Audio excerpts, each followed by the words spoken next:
What's going on, Bulls fans? Welcome to another episode of Chicago Bulls Central, your number one spot for everything Chicago Bulls related. On today's episode, we're going to break down some surprising trends when it comes to the Chicago Bulls in the fourth quarter and in crunch time. We're going to get into all that and more right after this. You are now tuned in to Chicago Bulls Central, your number one place for all Chicago Bulls news and content.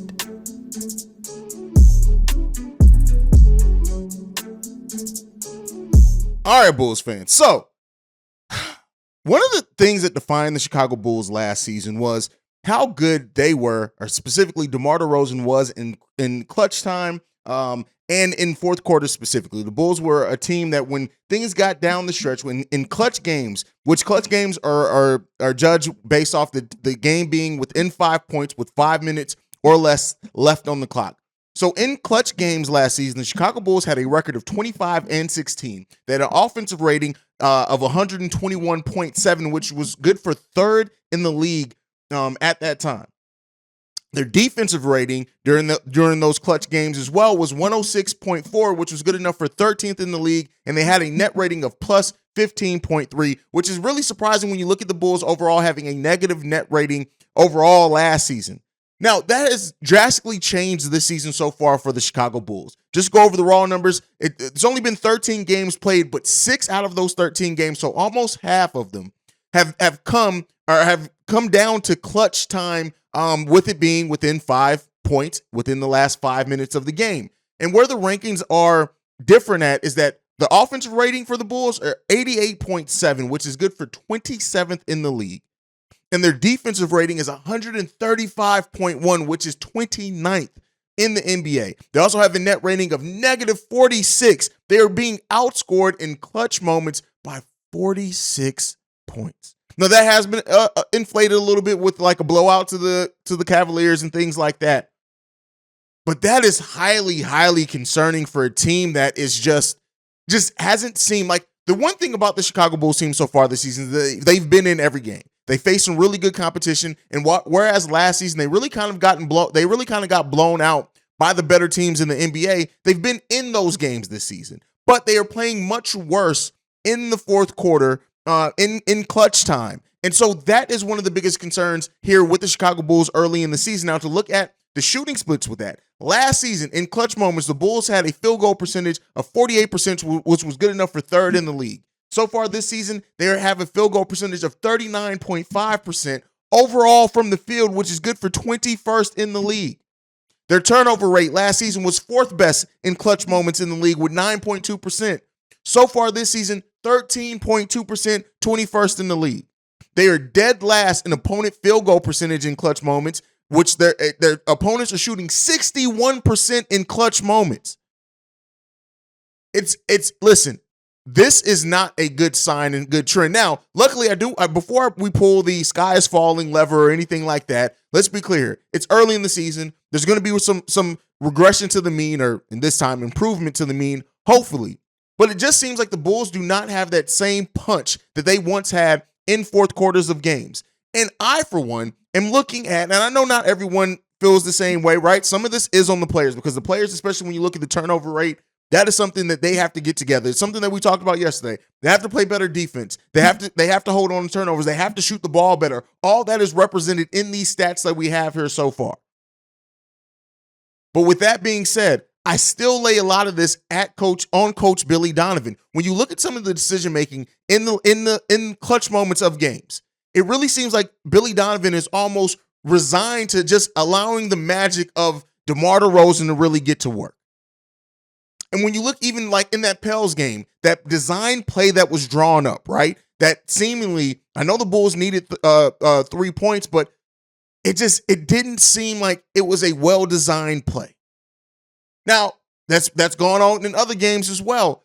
And I'm not of the mindset of some fans where they have like just this concept of, oh, Billy Donovan's this horrible coach and he's this. Billy Donovan is still a good NBA coach. He's not a great one, but he's a good NBA coach.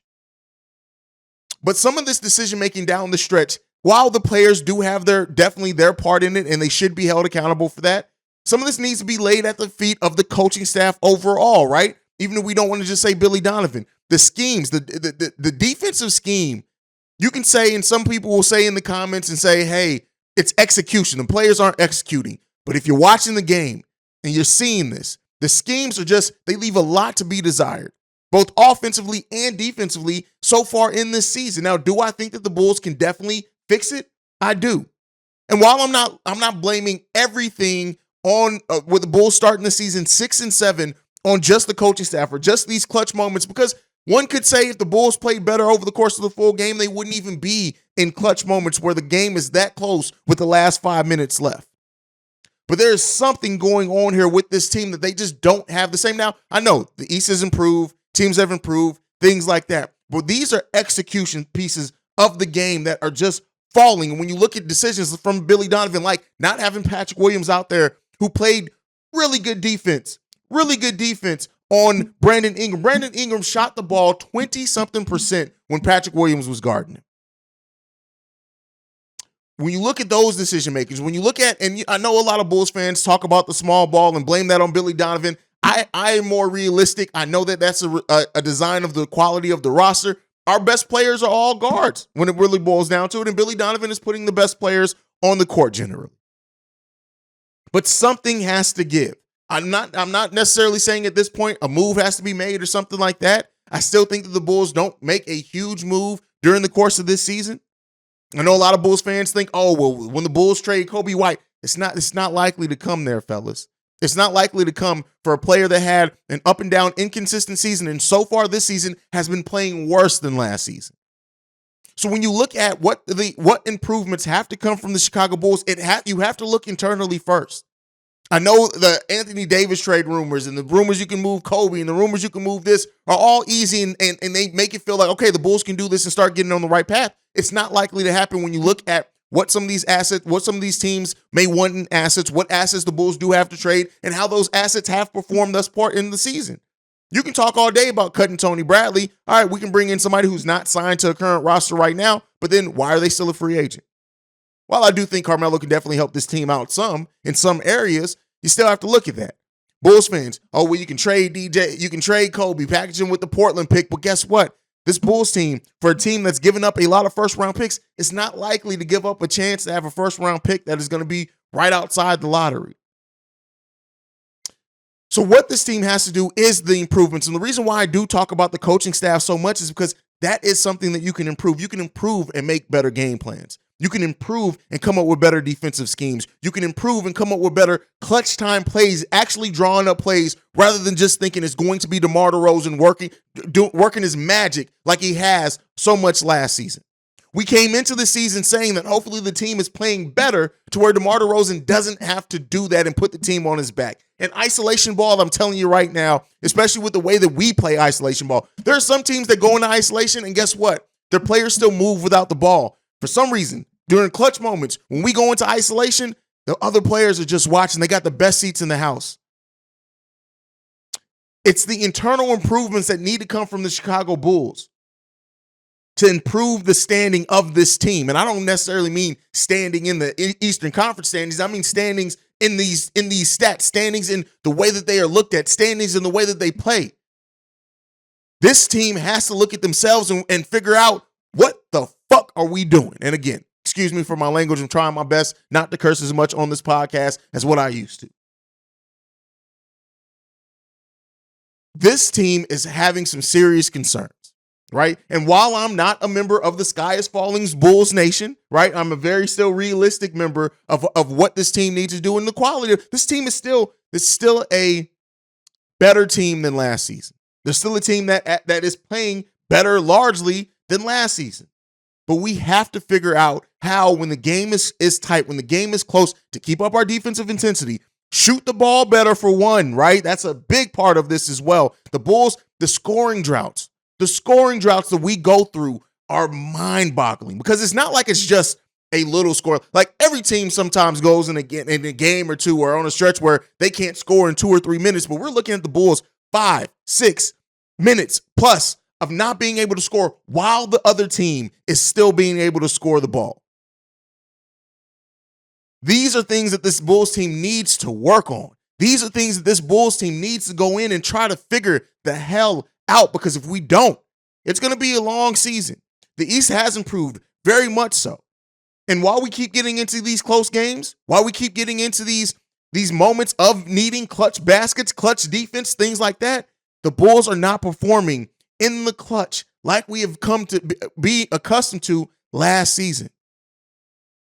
And this is with a drastically improved bench. That is what is also so concerning about this, because it's not the bench, right? Generally, the bench performs well and consistent. The bench sometimes has been more consistent than the starting lineup.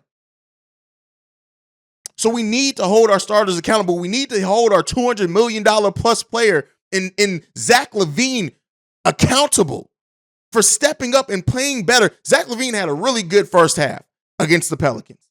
I don't know where the hell he went in the second half, but listen, you can't keep having these moments. I'm not going to keep making excuses for this team. We have to figure it out.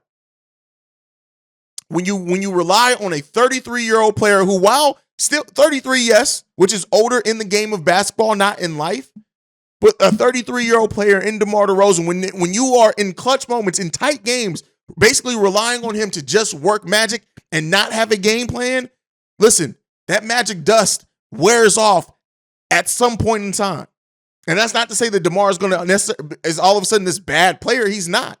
DeMar DeRozan is not a bad. Now, I'm not saying that at all. And DeMar DeRozan's isolation does save the Bulls a lot of times. But you can't keep thinking that this magic fairy dust is not going to ever wear off, because it's wearing off and we're seeing it. And the way to get that back is you have to coach the team better. You have to game plan better. The players have to execute better and more often and more consistently. That's putting it plainly. That's what needs to happen for this team. And so when we're looking at last year's Bulls versus this year's Bulls, the biggest difference as far as negatives is that clutch factor. Now, I do want to also say, when the Bulls were a great clutch team, people may forget this because it wasn't that in the second half of the season, Lonzo Ball was usually in those rotations because of his defensive versatility, and everything that the Bulls did defensively in clutch moments was really predicated by Lonzo Ball not only setting the tone, but his communication on the defensive end. We don't have another player that has replaced that thus far in this season. And I know so many Bulls fans are talking, and we get it in the comments. Shout out to Rap God Reloaded, who leaves it all the time. I think it's him. The Bulls are going to be a 500 team until Lonzo comes back. I'll tell you this right now. When a player's been out of basketball for a year, 12 months by the time he's come back, he's been out of basketball. You can't bet and wait on Lonzo coming back to magically fix this team either, because it may take him a minute to get back to being the Lonzo Ball we saw, if we even see that version this season. This team has to figure this shit the hell out. This team has to figure it out and learn to play better. Learn to keep to, if it is them not executing the game plan, they got to execute it. They have to take pride on the defensive side of the ball. And while I have said Zach LaVine is having statistically one of his better defensive seasons of his career, we need that consistently. We need that consistently from everybody. Everybody. And while we're not getting that, we're always going to be put in these situations to where we're going to fail. We're going to fail. And so that's my thought on this. And I want to see, and I know that this Bulls team can do it. I trust that they can come out and play better and execute better in clutch time. They can do it. I trust and believe that this team can. They're way too talented not to. But it's going to take internal improvement for this team to get it. Lonzo isn't walking through that door anytime soon. As much as after the Dalen Terry news, Lonzo Ball stands are now like, oh, this is a sign Lonzo's coming. It's not. It's not. Lonzo Ball isn't walking through that door to fix anything. A magical trade isn't coming to fix what's going on with the Chicago Bulls team. They have to figure it out. They have to play better. They have to be more consistent. That's my TED Talk. Thank you for joining it, by the way. The Bulls right now also have dropped 2 spots in the power rankings from number 13 to number 15. Middle of the pack team in the NBA. I can't even. There's nothing I can say bad against that right now, right? There's nothing I can do to defend that. The Bulls have not played good at all, right? Well, let me not say they haven't played good at all, but, they haven't played up to the standards that we would expect the Chicago Bulls to play, and it's being and it's evident by what's happening out there on the court. Now, the Bulls, this is their last game at home before they go away again to New Orleans, come back home, I think, for 2 games, and then they go out for that long road stretch. This Bulls team, over the course of this time, has to figure it out, because if you go out on the road with that road stretch coming for the Chicago Bulls, if you go out on the road for those, I think it's 7 games, 6 or 7 games, and you haven't fixed your fourth quarter defense and your fourth quarter offense specifically, if you haven't fixed going on the scoring drives, it seems like they fixed now the getting off the slow start, so shout out to the Bulls for that. But they've transitioned that from the slow starts to the bad fourth quarters. The Bulls have to figure this shit the hell out. And if they don't, it's going to be a long season. If they don't, those people that say the Bulls are at best a playing team may very well end up being right. The Bulls have to fix this. And they have to look at themselves to do it, because there's not anything or anyone coming that's going to fix this for the Chicago Bulls. Listen, it's time for those who help themselves, right, to figure it the hell out. I know I murdered that. God helps those who help themselves. That's the same, right? That's the same. So let's hope that this team can figure it out. Let's hope that this team can improve enough. Let's hope that this team is now, with having practices and being at home for a week. And, Billy Donovan said they've only had shoot around, not full practices. Hopefully now they've had some time to work on the execution of some things in the game plan. Let me know what you guys think on everything down below. Make sure you sound off as well. Make sure you're following the show at Bull Central Pod. You can send us any feedback, questions, comments, concerns, bullcentralpod@gmail.com. Lastly, if you want to leave a text and our voicemail for our mailbag episode dropping tomorrow morning, the number to do so, 773-270-2799. We are the number one spot for everything Chicago Bulls related because of you guys. And like I like to end everything on, go Bulls, love you guys, and see red, y'all. Peace. This has been a presentation of the Break Media.